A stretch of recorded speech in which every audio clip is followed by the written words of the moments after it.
morning students. In part 2 capacitance of capacitor, physics class 12.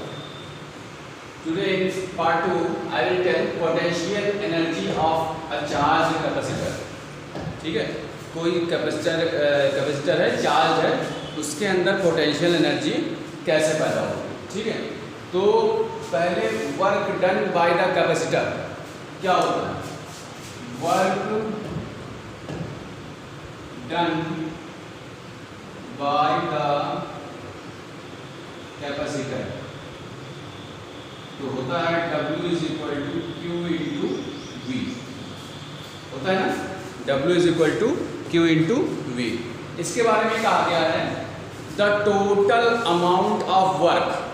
ठीक है, the total amount of work,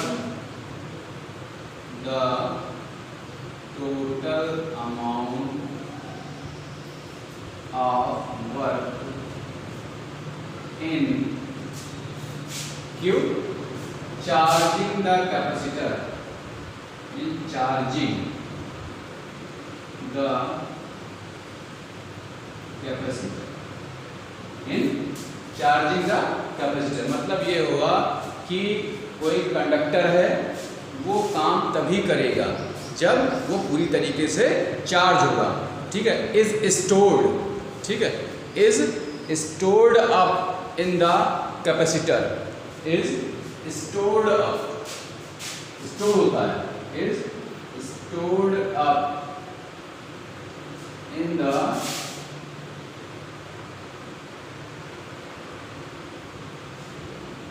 capacitor. जितना capacitor के अंदर charge वो स्टोर होता है in the form of electric potential energy. In the किसके फॉर्म में, इलेक्ट्रिकल पोटेंशियल एनर्जी के फॉर्म में. In the form of electrical potential energy. तो आपने ये देख लिया W is equal to Q into V. फिर आपने इसके बाद पहले एक और पढ़ा है कि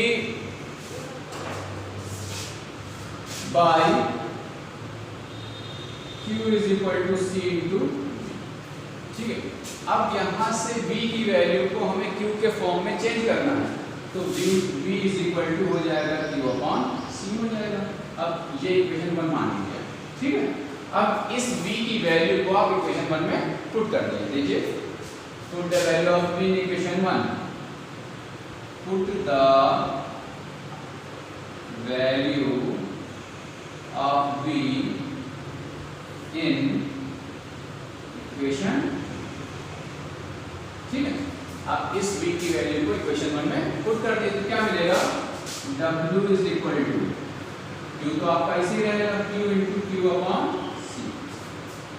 ठीक है, मतलब ये हो गया W की value Q square upon C के इक्वल हो गई. ठीक है, अब एक काम करिए, अब एक काम करेंगे. देखिए, जब इसमें चार्ज पहले 0 थी और 0 से मतलब न्यूट्रल था, ये कोई कंडक्टर है, वो न्यूट्रल है, और न्यूट्रल होने के बाद जब उसको चार्ज किया गया तो न्यूट्रल का मतलब ये हो गया कि उसके अंदर जो भी चार्ज थे वो 0 थी, और जब उसको चार्ज किया गया उस कंडक्टर को तो उसको Q चार्ज किया गया. ठीक है, मतलब charging from neutral to charging from Q. ठीक है, मतलब 0 से Q तक उसको चार्जिंग दी गई, तभी उसमें वर्किंग करने की प्रोसेस पैदा हुई. ठीक है, तब क्या करेंगे देखिएगा, इंटीग्रेशन ऑन बोथ साइड्स. ठीक है, देख लीजिए. So dW is equal to Q upon C into dQ. ये हो. ठीक है, if charge given to the conductor, given to the conductor from neutral, from neutral. तो न्यूट्रल मतलब 0 से, नल था, बिल्कुल चार्ज ही नहीं था वो कंडक्टर, उसके बाद उसको चार्ज हमने Q दे दिया, तब क्या कंडीशन आएगी, W is equal to W is equal to integration करेंगे क्यों? क्योंकि 0 से हम चार्ज Q तक कर रहे हैं, और इसके लिए जब 0 से Q तक चार्ज कर रहे हैं, जब एक लिमिट में दी जाती है, उसके बीच में कोई अमाउंट निकालना होता है, तब वहां पे डेफिनेट इंटीग्रेशन का इस्तेमाल किया जाता है। तो इसीलिए 0 से Q पे चार्ज, ठीक है, 0 से Q तक चार्ज, तब क्या हो जाएगा, इसके अंदर कर दीजिए, तो Q upon C into dQ, ये आपका होगा। ठीक है, अब एक चीज हो गई। अब बात ये आती है कि भाई Q के अगेंस्ट आपको चार्ज इंटीग्रेशन करना है, तो 1/c तो बाहर आएगा ही, Q जिसके अगेंस्ट इंटीग्रेशन करते हैं उस वो रहता है इंटीग्रेशन के अंदर, बाकी हम बाहर ले आते हैं। तो देख लीजिए, तो W is equal to 1/c 0 से Q के चार्ज, तो Q इंटू dQ। ठीक है, अब देखिए इंटीग्रेशन करेंगे कैसे। आपको बता दें, इंटीग्रेशन करने के लिए जैसे x इंटू डी एक्स लिखा हुआ है, तो इसकी वैल्यू, जैसे x की power n into D x लिखा हुआ है, तो इसकी वैल्यू जो होगी x की power n plus 1 upon n plus 1 होगी। ठीक है, और अगर यहाँ पे x के इंटू डी एक्स लिखा होगा, कोई पावर नहीं लगी हुई है, तो हो जाएगा x स्क्वायर अपॉन 2 हो जाएगा। सेम कंडीशन यहाँ पे आपकी आएगी, तो w की वैल्यू क्या हो जाएगी, ये देख लीजिए आप, W is equal to 1/c, तो ऐसे ही एज रहेगा।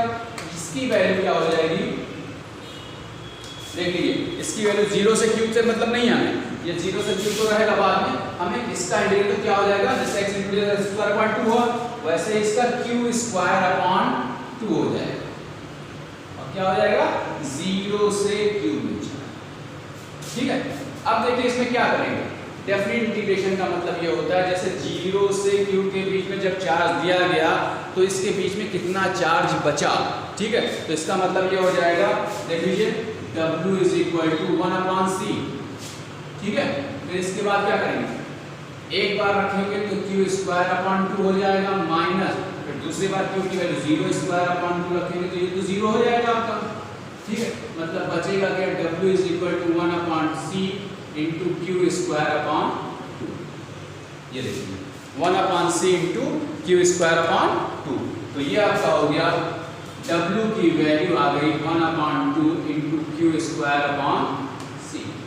ठीक है, ये आपका आ गया। ठीक, अब देखिए Q is equal to CV के बराबर होता है। ठीक है, तो by Q is equal to CV into B, तो Q की जगह पे CV रख देंगे, तब क्या मिलेगा, तो W is equal to 1/2 CV का whole square upon C।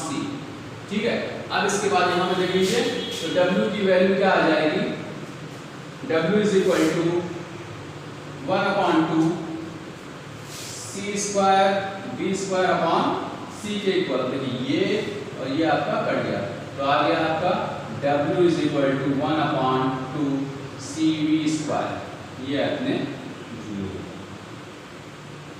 Okay, ठीक है, एक चीज ये हो गई। फिर बात ये आती है कि अगर एनर्जी दे दी गई किसी भी चार्ज कंडक्टर को, अब उस एनर्जी की डेंसिटी कितनी होगी।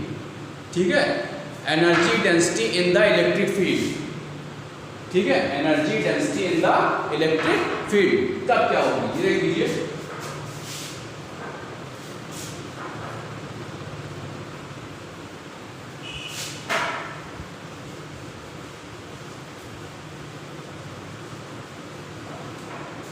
अगला टॉपिक है energy density in the electric field. Energy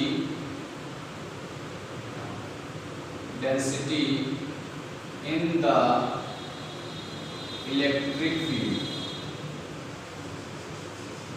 ठीक है, एक तो ये हो गया energy density in the electric field, और अगर वो electric field between the parallel plates capacitor हो, between the parallel plates capacitor. ठीक है, ये मतलब उसकी एनर्जी की डेंसिटी कितनी होगी? अगर दो पैरेलल प्लेट, हमने बताया था दो पैरेलल प्लेट के कैपेसिटर हैं, उनके भी इलेक्ट्रिक फील्ड वो तो बताया ही था, फिर उनकी एनर्जी जो उसमें एनर्जी बन रही है उसकी डेंसिटी कितनी होगी। तो आप जानते हैं कि अगर जो कैपेसिटेंस बिटवीन टू प्लेट्स, ठीक है, पैदा होती है वो क्या होगा? Capacitance between two plates, capacitance between two plates निकालने का, ठीक है, पहले दो प्लेट्स के बीच कैपेसिटी निकाल लें तो क्या होगी?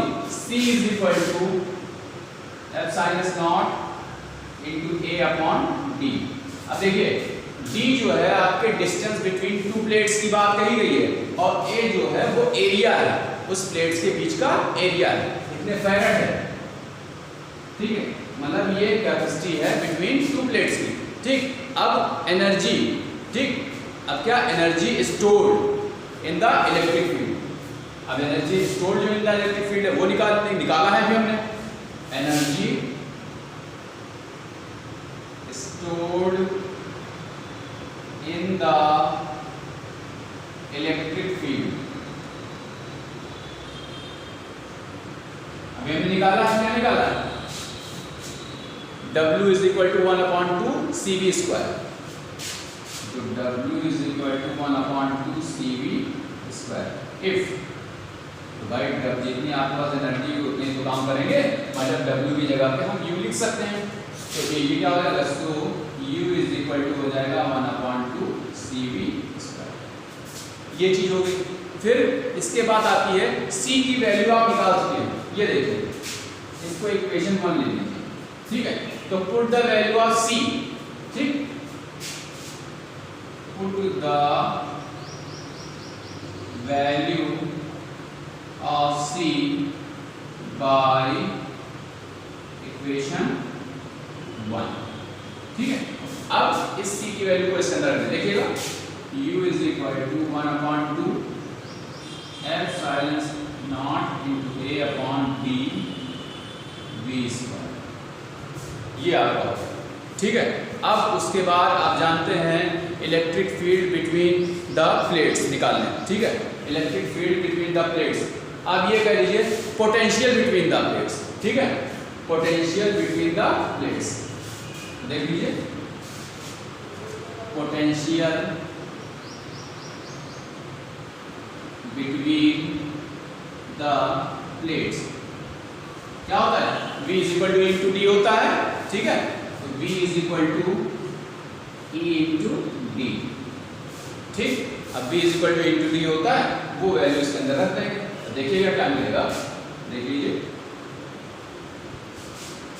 U is equal to 1/2 epsilon not into A upon D,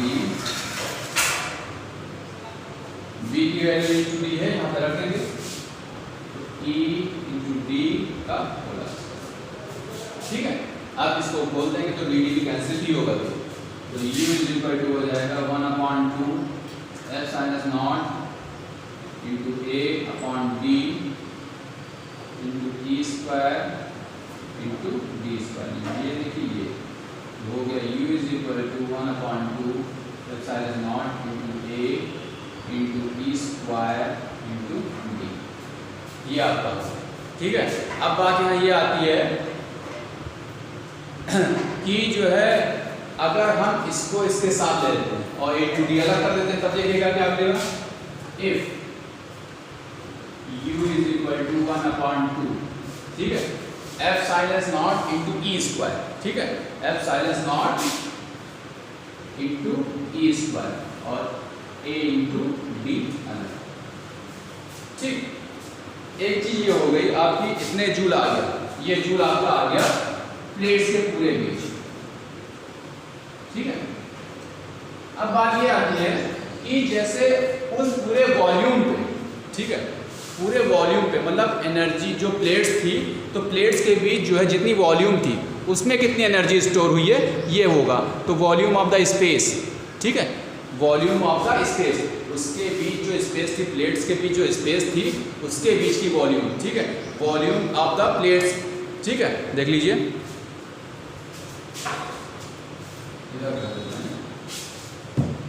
volume of the space, देख लीजिए, वॉल्यूम ऑफ द स्पेस, इसके भी between the plates, between the plates, between the plates. तो क्या होगा, बिटवीन द प्लेट्स क्या है, a इंटू डी तो है, ठीक, equal to a into D meter, ये एरिया हो गया, ये डिस्टेंस बिटवीन, ठीक है।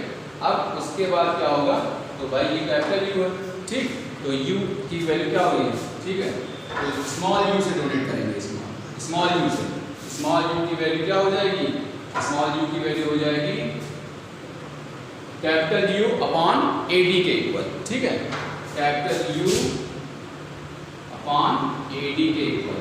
ये इसलिए हो गया क्योंकि अगर हम कैपिटल यू की वैल्यू इसमें इसकी रखते हैं तो देख लीजिए, सो u इज इक्वल टू, इसकी वैल्यू यहाँ पर रख देंगे, तो देखिए 1/2 epsilon not into E square into A into D upon A D रख दें तो ये कट जाएगा, तो इसमें भी आपको मिल जाएगी 1/2 एप्सिलॉन नॉट